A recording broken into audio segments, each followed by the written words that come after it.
Hello, dismembers, and welcome to more Gore movie reviews. I'm Jen, and tonight we're going to be talking about a movie called Blood Quantum. It is not streaming on Netflix or Hulu or Shudder or any of those. It is a new movie, a new release. I rented it on Redbox. You can probably watch it online on Redbox or, as a new on-demand movie. But you'll have to pay full price. I recommend definitely Redbox if you can. So, is it a good movie? Yes. I enjoyed the concept. The concept, to put it plainly, is a zombie movie based on an Indian reservation, which is a cool, unique, as far as I know, concept. Because we've seen the standard zombie movie. Like, we know, what to expect. But I like seeing it through different times and different places. And like, I love Kingdom on Netflix, first season especially, fucking ancient, I think, Korea. Yeah, and I'm just like, okay, different time frame, different place, different perspective, right? Especially, I respect Native American culture, and I have some Native friends, and I think that Native people could enjoy this movie and not feel like slighted or that it was condescending. It had a lot of actual Native actors. I think everybody in that cast is actually Native, except for the people that are meant to be white. So, but yeah, I liked the actors that they had.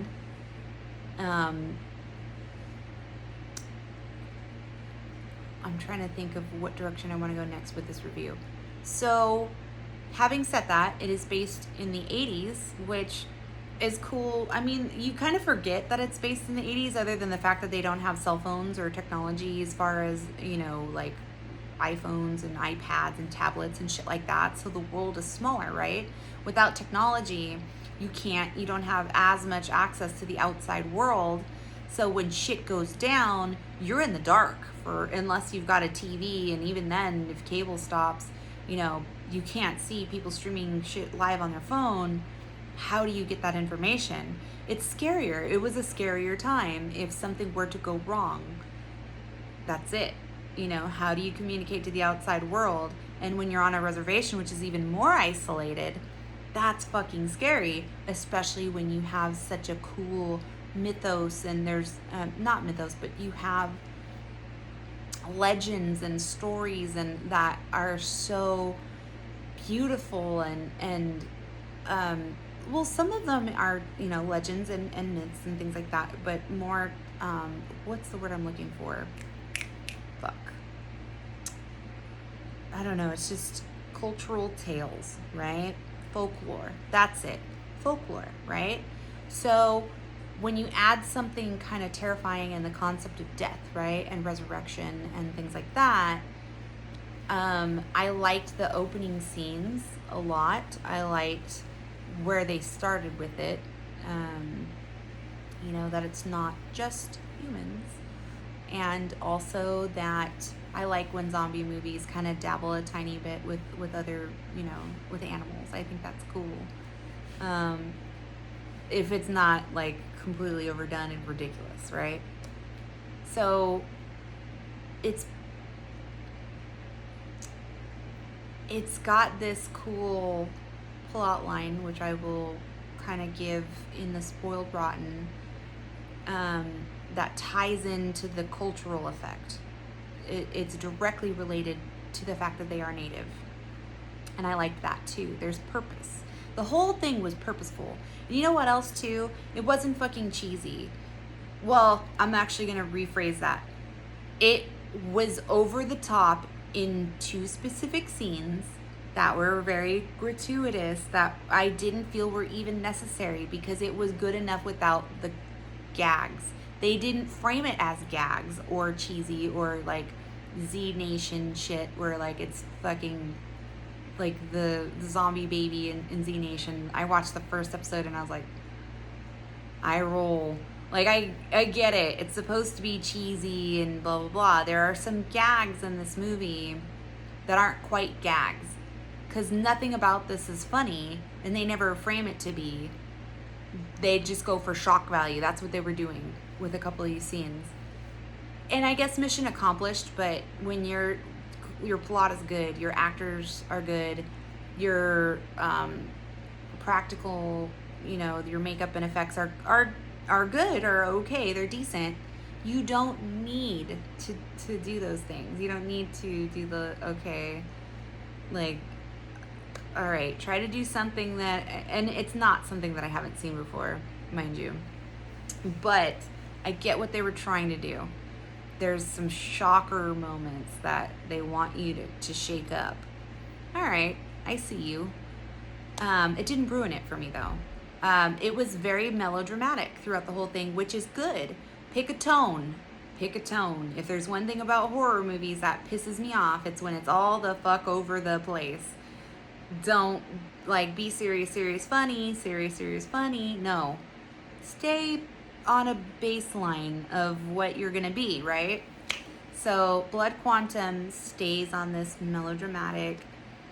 It does not pull punches, man. It will get emotionally involved, and you probably will cry. I teared a tiny bit. It's hard to make me cry in movies in general, especially horror. But I did a little single tear, I guess, which was good. I like the style of it, again, 80s, but you kind of forget that it's based in the 80s because aside from the lack of technology and newer cars and, even the fashion, it could have been today. It really could have. I mean, the punk 80s stuff is in now. There was nothing blatantly like that I remembered, like, oh yeah, this is the 80s. But the actors were good. The young actors especially were very good. Chef's kiss and shout out to the actors of that movie. The main villain, oh, fucking fine. That's neither here nor there. You're gonna hear me do that and say, like, if I think an actor is fucking fine, he's fine, in my opinion. And there's a character named Lysol. I don't even remember, honestly, if they addressed why his name is Lysol, but his character's name is Lysol for some reason. And yeah, mama like. So moving on, the kill scenes are good. They do a little bit of the ripping and the tearing, of people out, like Rose I had mentioned in Day of the Dead. They do it a couple times, but they don't overkill it. It's just, it happens in a zombie apocalypse. They hoard, they surround, they tear. That's what zombies do. So you can't say, like, oh, they overdid it, because that's what they fucking do. They eat people alive and they tear them into pieces. So having said that, I never got sick of it. The application was really good. It was believable. The makeup was good. There were a couple cool face effects with the zombies. Keep it interesting. Keep them looking different. That's my thing. Don't make them look all the same.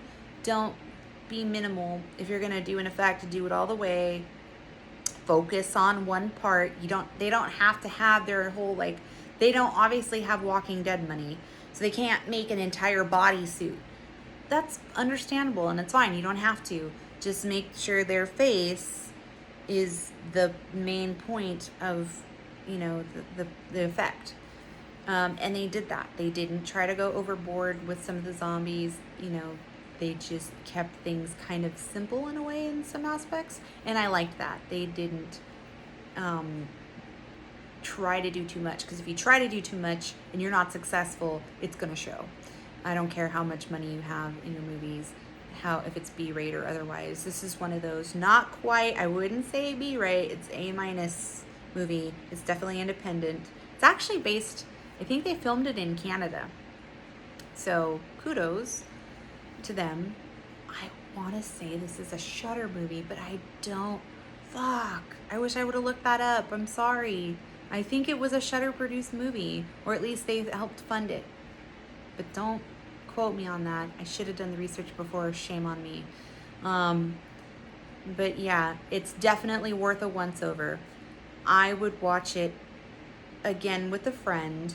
maybe in the future, but would I buy it for my collection? No, because I'm super fucking picky, and I would only buy something where I would watch it every couple months or so, or I have to show my friends. This is, again, more of one of those, like, it's definitely good for a once over. They really respect the native culture, and they kind of, it's infused with the movie. It's not just oh, here's from the perspective of native people. No, no, no. It's infused with it. There are animation bits in it that are very good, very great art. I don't know. I wish I would have paid attention to who the artist was that did those, but that was great too. It had its tropes, God, horror is just filled with those like begrudging heroes that don't want to be the hero but end up being the hero anyway. Because they have to be, because someone's got to be. Anyways. But it's got that. It's definitely, you know what? Now that I think about it, Lysol is totally a young Rose. A young fucking Lieutenant Rose. Mind blown into pieces. How did I not think about this? That's totally the case, and I totally fucking missed it.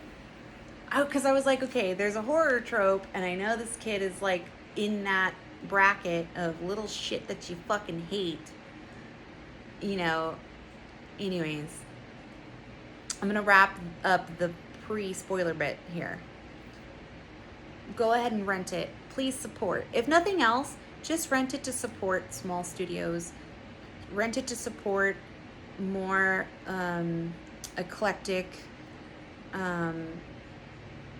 movies that explore other cultures. Just rent it to support small horror in general. I really, even if I don't like the movie, like I didn't like The Pale Door, I still am glad that I spent that money either way. So, rent it. Okay? Spoiled Rotten in 5, 4, 3, 2, 1. Don't watch if you don't want to be spoiled. Okay, so that kid that is like Lieutenant Rose. Okay. Horror tropes, right? This little shit, you fucking hate him, and you know he's gonna fuck everything up. He's gonna fuck everything up, and you know it. You know it. He's presented like for a minute, you're like, oh, is he gonna learn his lesson and change and blah, blah, blah? No, he's a little fucking shit, and he fucks everything up. Everything. He loses it. That's the thing. Again, I'm, spoiling the fuck out of it, but you're still gonna enjoy watching this process. Okay? The shock moments that we're talking about earlier, okay? I'm about to explain those. If that's something that is something you don't want to be spoiled on, you can turn it off now. There's a part where a woman eats a baby. Cool. And that one, okay, I'll give it to that one of like, okay, cool. The eating the baby thing, it's a huge, I know people freak out with babies. Okay. But there's a part, and this is like, I think the catalyst of why Lysol goes fucking crazy, I guess, is the main protagonist kid walks in and there's a girl eating Lysol's dick, like severed dick. And I'm like, really? Really? Like the zombie's just gonna go, oh yeah, pulled pork, and just fucking rip his dick specifically off. Not his arm or keep going for his face, but just his dick. And I guess if it was in her mouth, okay, probably, but like it was a large portion of that dick. So I kind of have a hard time believing that she had the whole dick in her mouth at the time and was able to bite it off. That's a lot of clearance you have to bite down hard enough to separate. So, the science of biting a dick off with more gore horror reviews or movie reviews. Pretend I didn't say that last part. I wanted to call it that, but I can't say that word. I can't say horror quickly because people make fun of me. Anyway, So, and I was like, really, she didn't need to bite his dick off. It was a shock ploy. And it didn't need it. It really didn't. The movie is good. It doesn't need a dick scene. Like, I know that's another thing that they were like, oh, it's gonna blow people's minds. She's gonna bite his dick off. Blah, blah, blah. We've seen that before. A couple times. We don't need, it wasn't necessary. She could have just bit him. Even though, spoiler alert, I'm so tired. I've been at work all day. And I just came straight home and did these videos because I knew I was gonna fucking crash hard after. So, and I lost my train of thought. It doesn't matter. Oh, yes, how the culture is tied into the movie. Something about their native blood and ancestry prevents them and basically makes them immune to bites. I mean, they can still die from being maimed and fucking torn into pieces, but just bit, they don't turn. Everybody else around the world is turning, but they are not. And that causes a whole another set of problems for them because they have to fight off other, not just zombies, but other people trying to get in. And they do help who they can, but you know as well as I do, that's the thing about horror films is, unfortunately, people are the scariest creature. They will fuck up an entire village or an entire fucking sect of people because they're selfish and they're dicks and they don't care if they're bit, they'll lie about it, or you know what I mean? Like, shit happens, and the more people you let in, the more your shit's gonna get fucked up. That's why movies that have that kill or be killed, you know, I appreciate, because in real life situations like that, if there was a zombie apocalypse, it really is gonna come down to kill or be killed. It really is gonna come down to every man for himself and your family, your unit. If you don't have a unit, you're fucked. I mean, I guess something can be said for being by yourself in a horrible situation like that, to where you don't have to worry about other people and just yourself.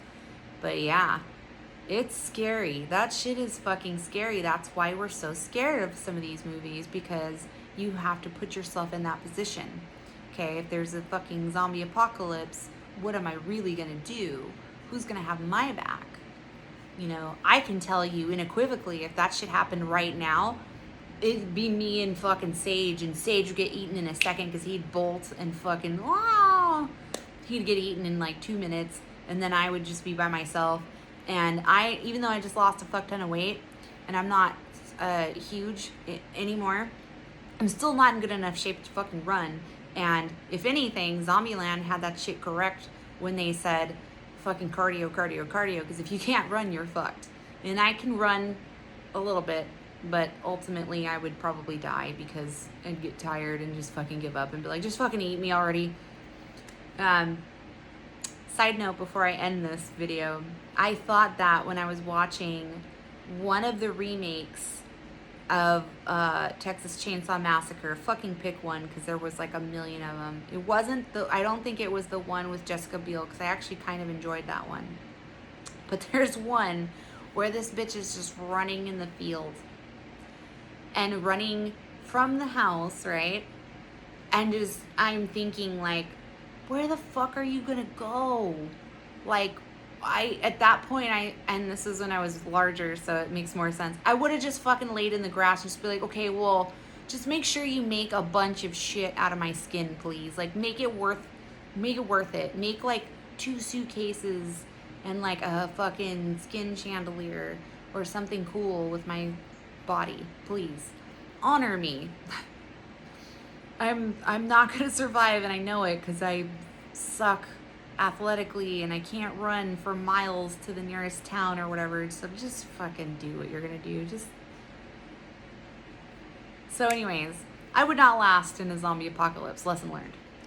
So go ahead. I would give it a once over. Absolutely. It was a pretty cool movie. Once it becomes available on streaming, definitely watch it.